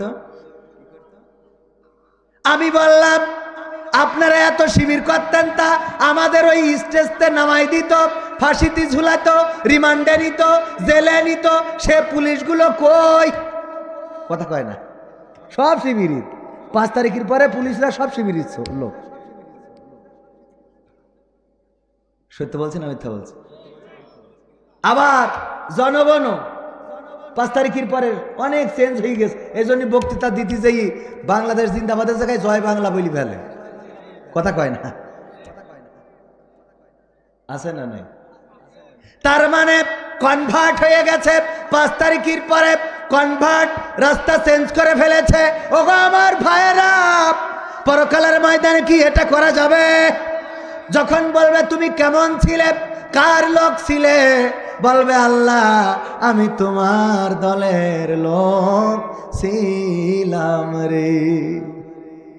আল্লাহ বলবে ঠিক আছে, আল-ইয়াওমা নাখতিমু আলা আফওয়াহিহিম ওয়া তুকাল্লিমুনা আইদিহিম ওয়া তাশহাদু আরজুলুহুম বিমা কানু ইয়াকসিবুন। আমার আল্লাহ বলছেন, ওই দিন আমি তোমাদের মুখে আটা লাগাই দেব, আটা লাগাই দেওয়ার পরে আমি তোমাদের হাতের জবান খুলে দেব। এই হাত দিয়ে জয় বাংলা বলিলে না দাড়িপাল্লা বলিলে সেটা শুনবো। কথা কয় না, মানে কথার কথা, আমি আবার কোনো মার্কার কথা কইনি, কিন্তু মানে বুঝালাম উদাহরণ। এটা কি ধারণ? কি ধারণ? উদাহরণ। হাতের জবান খুলে দিবে। এই হাত দিয়ে তুমি কি করেছিলে, এই হাত দিয়ে তুমি কার সাথে চ্যাটিং করেছিলে? ও গো যুবকেরা রে, এই হাত দিয়ে ফ্রি ফায়ার উসকে মারো উসকে ধরো আছে না নাই? এই হাত দিয়ে ফ্রি ফায়ার আজকালকের ছেলেরা বই নিয়ে আর বসে না, ও বাবা গুগলে সার্চ করিয়া পড়ি। ওরে একালের মায়েরা কোরআন হাদিস ধরে না, এখনকার মা বোনেরা কোরআন হাদিস পড়ে না, ও আল্লাহ টিকটকে ভিডিও ওরা করে। আছে না নাই? আপনাদের এলাকায় নাই? আছে? আজকালকের ছেলেরা বই নিয়ে আর বসে না, মোবাইলে সার্চ করিয়া পড়ি। আগের সময় প্রেম করিলে আমার সভাপতি বলতো পাইছ কি, এখন বলে শখ করিয়া বাবু তুমি খাইছ কি? বাবু তুমি কি খেয়েছ পাখি? ও রে বাবা, কি দরদ আছে না নাই? আগের সময় প্রেম করিলে আমার মুরব্বীরা বলতো পাইছ কি, এখন বলে শখ করিয়া বাবু তুমি খাইছ কি? লজ্জা শরম নাই, আইলাম কোন জামানাই, লজ্জা শরম নাই, আইলাম কোন জামানাই, ভবিষ্যৎ দেখি অন্ধকারে। আজকালকের ছেলেরা বই নিয়ে আর বসে না, ও বাবা গুগলে সার্চ করিয়া পড়ি। নতুন করে হয়েছে চালু এখন আবার কোন ট্রেন্ড, পরিচয় করাই দেখি এই আমার গার্লফ্রেন্ড। আছে না নাই? ও বাবা, হঠাৎ দেখা হলো আমার সভাপতির সাথে নওগাঁয়, ভার্সিটি বা কলেজে পড়ুয়া ছাত্র, বাড়ি এই মান্দায়। মোটরসাইকেলের পিছনে বুরকা পরা একখান বসে আছে। সভাপতি বলতেছে, বাবা কেমন আছো, লেখাপড়া কেমন চলে, বিয়ে করলে কবে জানালে তো না? না হুজুর, আমি বিয়ে করিনি এখনো। তাইলে পিছনে কি? হুজুর আমার গার্লফ্রেন্ড। আরে বাবা, আমার গার্লফ্রেন্ড। আরো শর্টে বলে জিএফ। কি এফ? জিএফ। এই জায়গায় মেয়েরাও এগিয়ে আসে না নাই? নতুন করে হয়েছে চালু এখন আবার কোন ট্রেন্ড, পরিচয় করাই দেখি এই আমার বয়ফ্রেন্ড। শরমের মাথা খাইয়া গেছে ওরা পাগল হইয়া, শরমের মাথা খাইয়া গেছে সব পাগল হইয়া, ভবিষ্যৎ দেখি অন্ধকারে। আজকালকের ছেলেরা বই নিয়ে আর বসে না, ও বাবা গুগলে সার্চ করিয়া পড়ে। একালের মেয়েরা এই কোরআন পড়ে না, এখনকার মা বোনেরা কোরআন হাদিস পড়ে না, ও আল্লাহ টিকটকে ভিডিও ওরা করে। আজকালকের ছেলেরা বই নিয়ে আর বসে না, মোবাইলে সার্চ করিয়া পড়ি। আছে না নাই? নতুন আবার চ্যাট জিপিটি হয়েছে, সেখানেই খোঁজে, কি খোঁজা দরকার আবার এআই, ওখানে কথা বলা যায় ওদের সাথে। আমি এইটা খুঁজছি, নওগাঁয় মান্দায় যাব কোন পথ দিয়ে, সব বলে দেয়। এখন আর নতুন করে মানুষের কাছে জিজ্ঞাসা করা লাগে? এই ফিতনাগুলো শুরু হয়েছে। এই ফিতনার মধ্যে যত জড়াবেন ততই আপনার মস্তিষ্ক বিকৃতি হয়ে যাবে, ততই আপনি জ্ঞান শূন্য হয়ে যাবেন। আর এই জ্ঞান শূন্য করার জন্য শয়তান চক্রান্ত করে রেখেছে ফেসবুক, ইউটিউব, তারপরে আরও যেসব সোশ্যাল মিডিয়া আছে, এইগুলোতে যে যত সময় দেয় তার মেধা তত বেশি নষ্ট হয়েছে। না হয় নাই? বলেন ঠিক বলছি না বে ঠিক? আমার বাচ্চারা পরীক্ষায় রেজাল্ট যদি খারাপ করে, আমার একটা মাদ্রাসা আছে, ঠিকানা তানজিমুল কোরআন ক্যাডেট মাদ্রাসা, যেই মাদ্রাসাটা আমার স্বপ্নের প্রতিষ্ঠান। এই বছরই করেছি 2025-এ 200 ছাত্রছাত্রী। আমার মাদ্রাসার কোনো ছাত্র যদি রেজাল্ট খারাপ করে, অভিভাবককে ডেকে নিয়ে আসি, আপনার বাচ্চার রেজাল্ট কেন খারাপ হলো? অভিযোগ একটাই, সেটা হলো হুজুর এই বাচ্চার হাত থেকে ফোনটা নিতে পারি না। ফোনটার জন্য রেজাল্ট খারাপ। কিসের জন্যে? শুধু একটাই কারণ। কারণ কয়টা? একটাই কারণ, এই ফোন। আবার যদি কেউ পরকিয়া করে, অনেকেই আছে ফোন দেয়, হুজুর আমার বউরে তো ফিরাইতে পারলাম না রে। কেন, কি হয়েছে? হুজুর বিদেশে যাওয়ার পরে একটা স্ক্রিন টাচ ফোন কিনে দিয়েছিলাম, ওইটা ইমু খুলে দিছিলাম রে, এরপরে আমার বউ আর আমার নাই রে। ঠিক না বেঠে?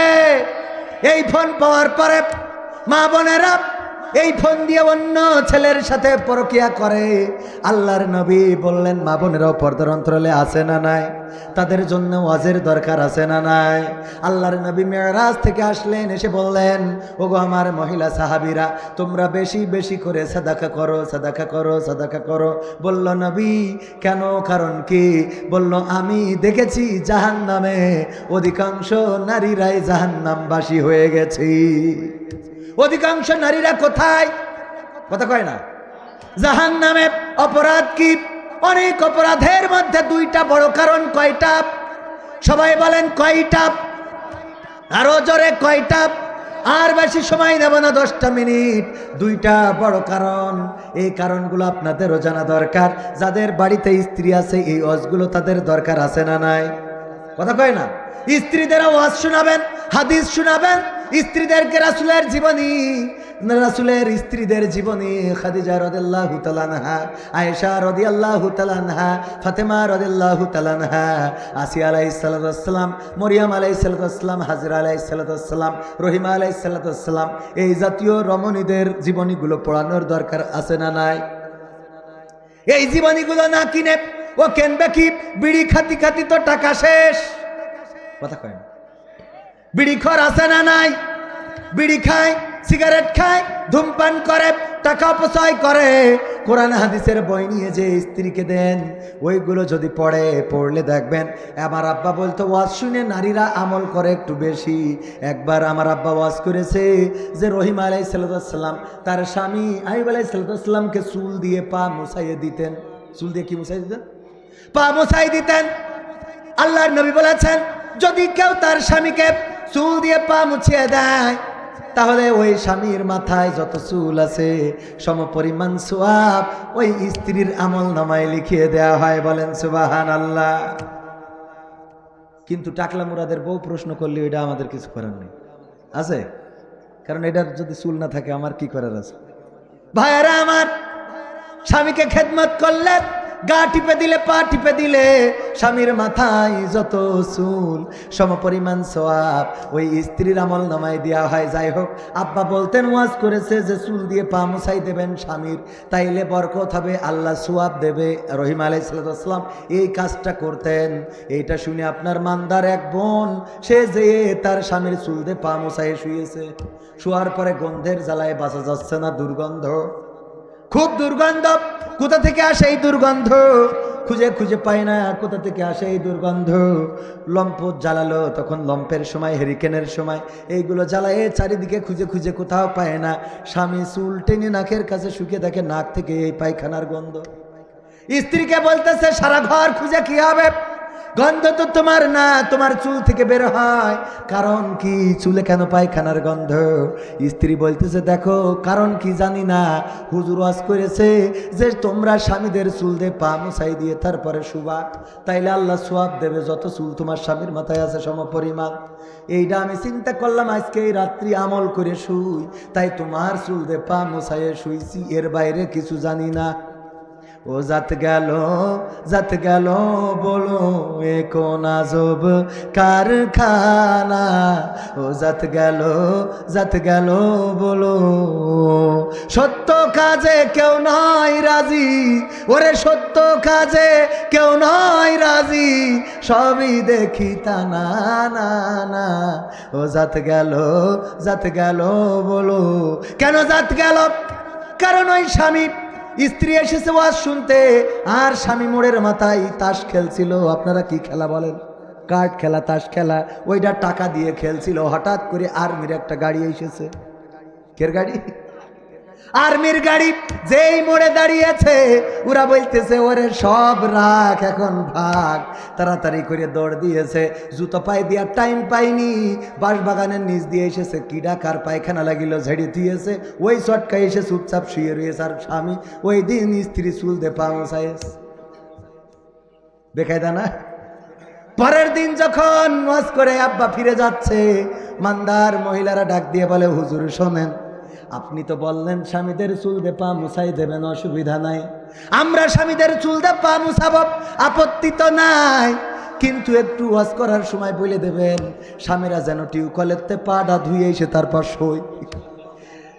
কারণ ওরা যদি পা না ধুয়ে সই রে, তাইলে তোমার ওই রাতি ঘুম হয় না রে। এমন স্বামী আছে না নাই? আছে, মানে অনেক আছে।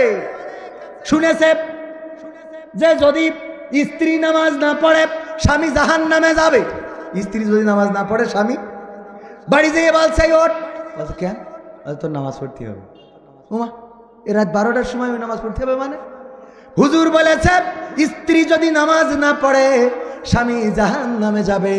তুমি আমার স্ত্রী, কত কষ্ট করে তোমারে বিয়ে করছি দেনমোহরের টাকা দিয়ে, আমি খাওয়াই, আমি পড়াই, আমার তা খাওয়া, আমার বাড়ি শো, এরপরে তোমার জন্য আমি জাহান্নামে যাব, এইটা মানতে পারি না। শিগগিরই ওঠো, নামাজ পড়তে হবে। বলতেছে এখন রাত 12টার সময়, শীতের রাত, ঝামেলা করে না, কালকের থেকে পড়বো। কয় কালকে বাস পাতার গ্যারান্টি কি? আজকে যদি নামাজ না পড়ো রে, তাইলে তোমার জন্য আমার জাহান্নামে যাওয়া লাগবে, আমি সেটা হতে দেব না, তাড়াতাড়ি ওঠো। বলছে নামাজ তো তুমিও পড়ো না। বলছে আমি পড়ি না, তাতে অসুবিধে নেই, আমার জন্য আমি জাহান্নামে যাব, তা তোর জন্য যাব কে? আমার জন্য আমি যাব, আমি নামাজ পড়ি না, এর জন্য আমার জাহান্নাম দেবে আল্লাহ, অসুবিধে নেই, কিন্তু তোর জন্য আমি জাহান্নামে যেতে রাজি না। ওঠ, শিগগিরই নামাজ পড়তে হবে। জোর করে উঠায় উজু করায় রাত 12টা 12:30টার সময়। এবার স্ত্রী বলতেছে বলো এখন রাত 12টার সময় কোন ওয়াক্তের নামাজ কয় রাকাত, কোন সূরা পড়ব, নিয়ত কি? যাই পড়। টোন একেবারে আগে ছিল স্টার জলসা, এখন বিটিবিটি। যাই পড়, যেটা হোক। এই বললি হচ্ছে না, হয় তুমি এখন সব বলে দাও, না হইলে তুমি সামনে গিয়ে দাঁড়াও, আমি তোমার স্ত্রী একতে দাহি, তু ভেজাল ইমাম, কারণ তুমি তো সঠিক ইমাম না। তোমার মতো ভেজাল ইমামের পিছনে আমি দাঁড়াই নামাজ পড়বো, তুমি পড়াও। বলছো ওরাম করছিস কেন, কালকে তো পড়ছে না, আজকে থাক তালি। এরকম আছে না নাই? নিজে জানে না, স্ত্রীকে পড়াতে চাই। আরো একটা ঘটনা মনে পড়ে গেল, বলে ফেলি, বলবো? হুজুরের দাওয়াত, স্ত্রী নিয়ত করেছে যে হুজুরকে দাওয়াত খাওয়াবে, আমাদের আমাদের জনাব জনাব জনাব আব্দুর রকিব সাহেবকে দাওয়াত করে খাওয়াবে। আমার আব্দুর রকিব সাহেব বললেন, ওগো পুরুষ, ওগো ব্যক্তি, তুমি নামাজ পড়ো নাকি? কয় না হুজুর, নামাজ পড়ি নে। বললো তাইলে তো বেনামাজির বাড়ি খাবো না। বেনামাজির বাড়ি যেয়ে বলছে হুজুর তো বেনামাজির বাড়ি খাই না। স্ত্রী বলছে তাইলে তুমি নামাজ পড়া ধরো। কয় হুজুর খায় না, জন্য নামাজ পড়তে হবে, এটা একটা কথা হইল? বলছে তাহলে হুজুরির আমি তো মানত করে রাখিছি যে ওই মোরগটা হুজুরি জবাই করে খাওয়াবো, আমাদের সভাপতি খোয়ামো রকিব সাহেবের। বলছে যাই হোক, অসুবিধা নেই, আরো 2-4 দিন পরে যে লাইন করে হুজুর এনে দিবানে।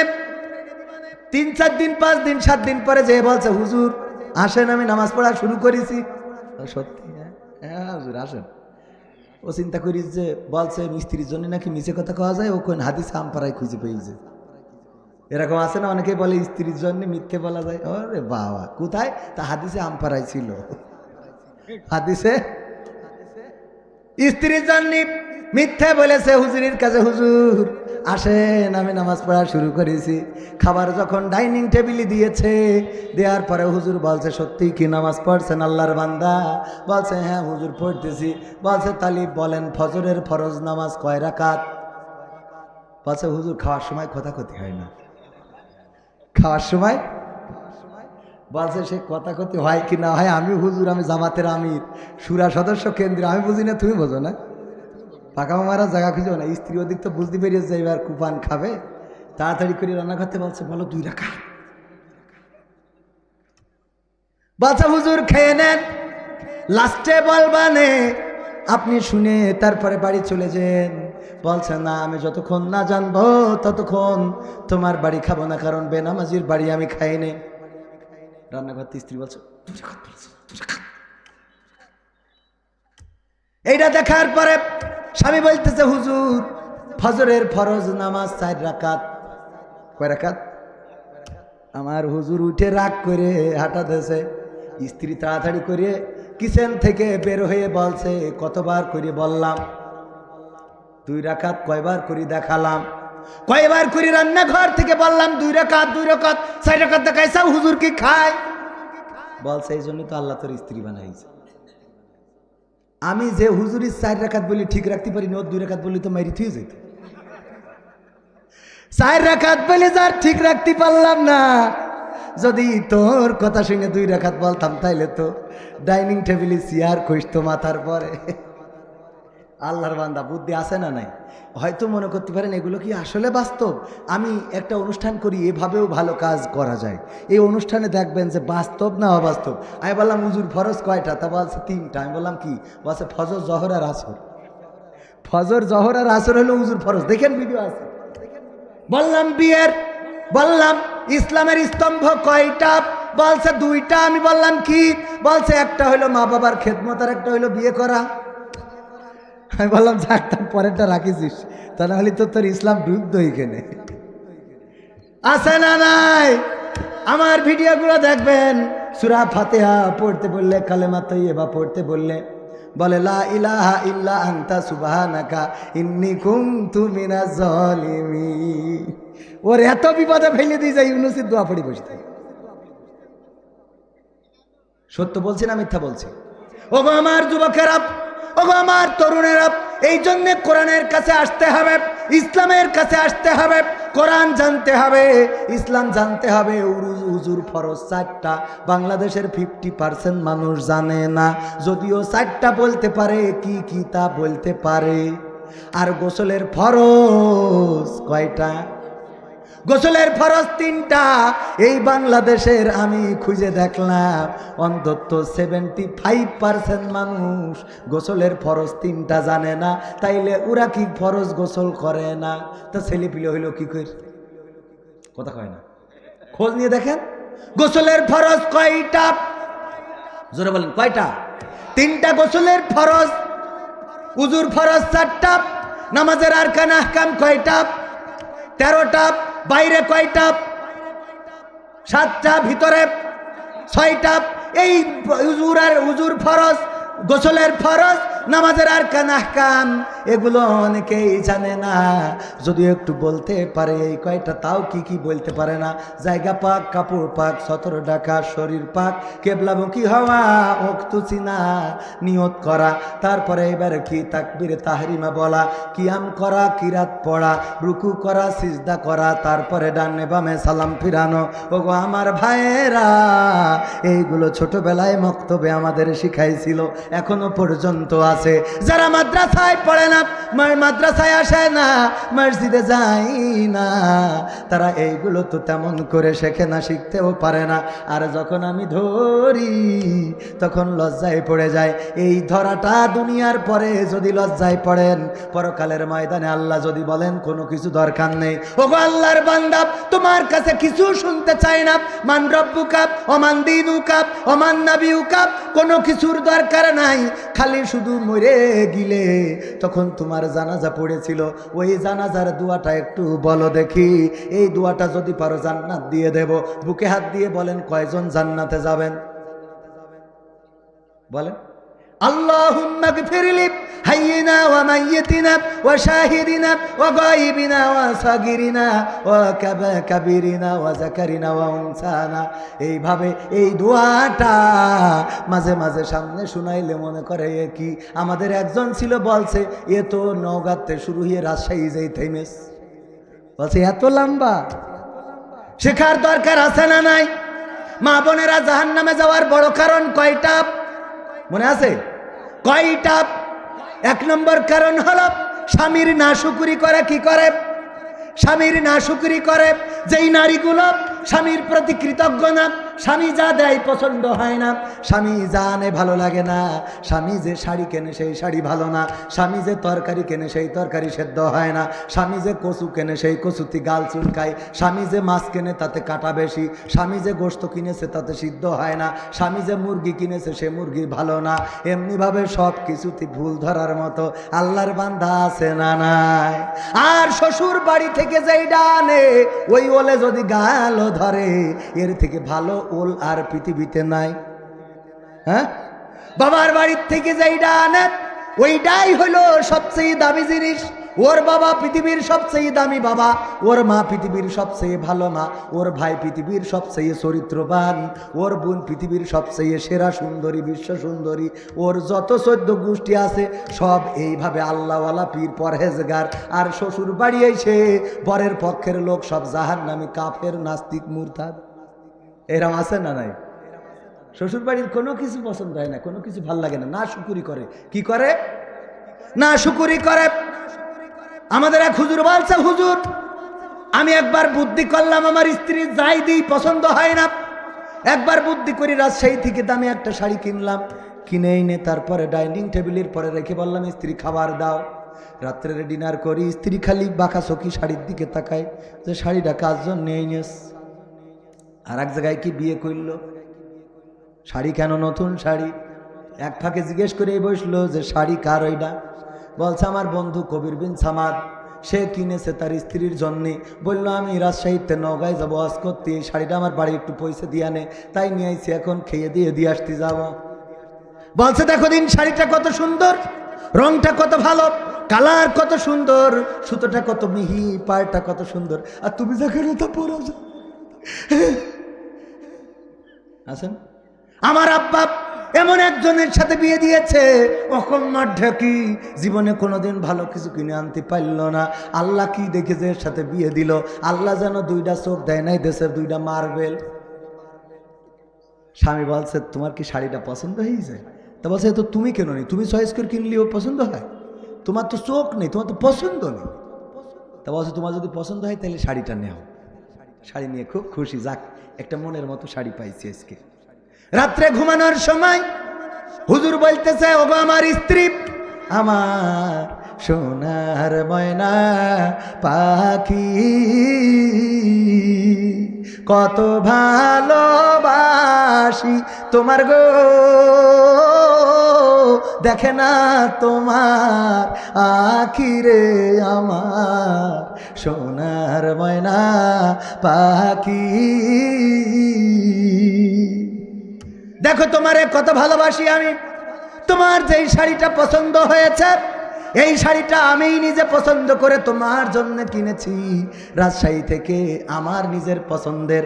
আজকে আমার বড্ড খুশি লাগছে যে তুমি আমার পছন্দ করার জন্য কোনো জিনিস পছন্দ করেছো। বলছে সত্যি তুমি কিনেছ?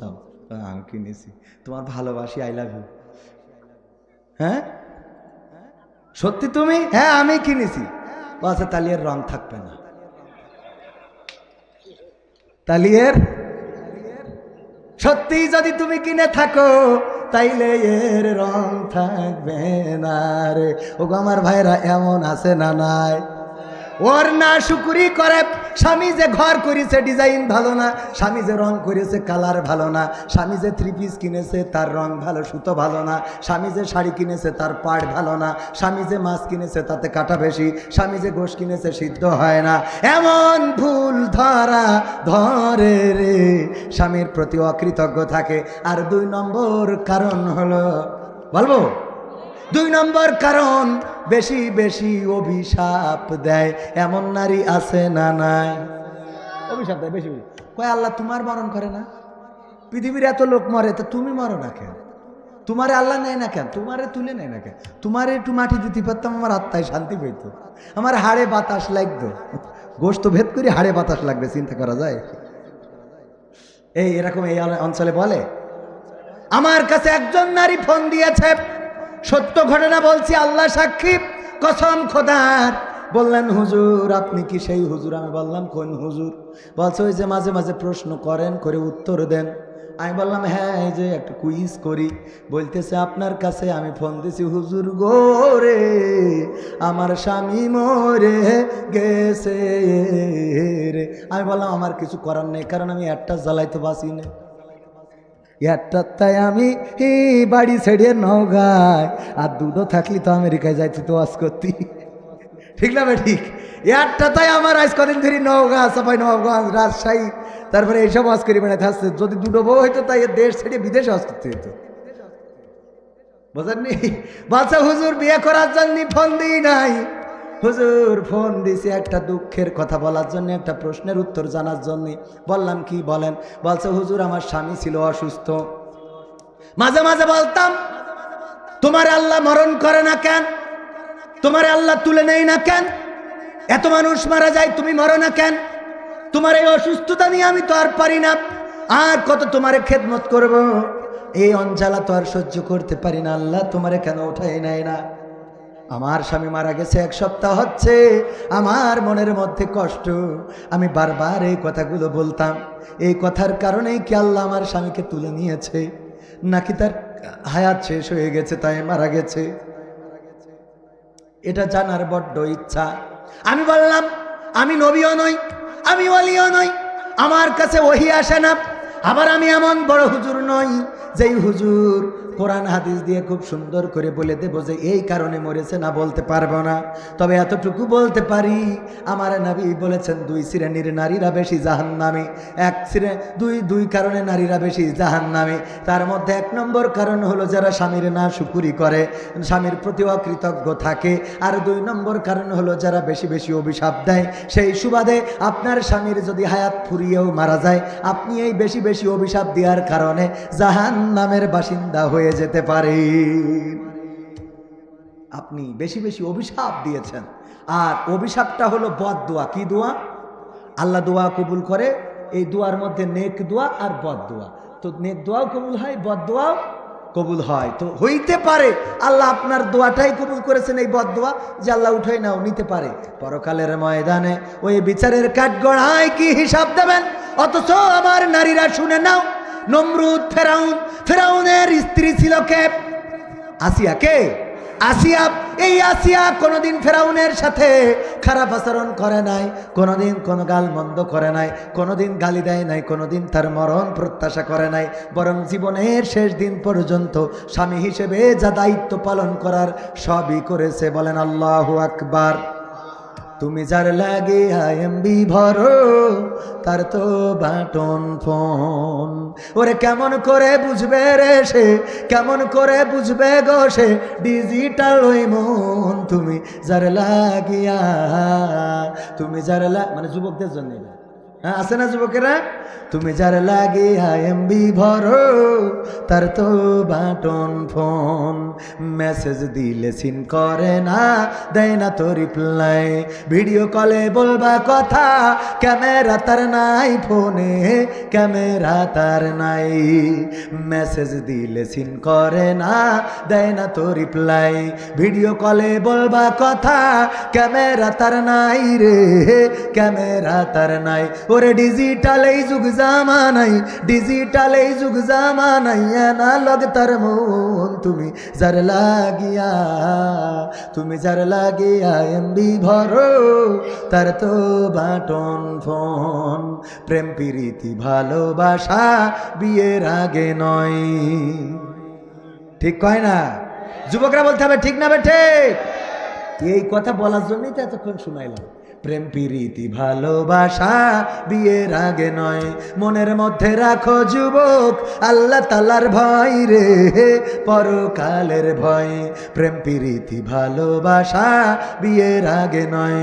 মনের মধ্যে রাখো যুবক আল্লাহ তাআলার ভয় রে, পরকালের ভয়। ওরে তবেই তুমি মুক্তি পাবা, তবেই তুমি মুক্তি পাবা দোজখের আগুন। তুমি যার লাগিয়া, তুমি যার লাগিয়া এমবি ভরো, তার তো বাটন ফোন।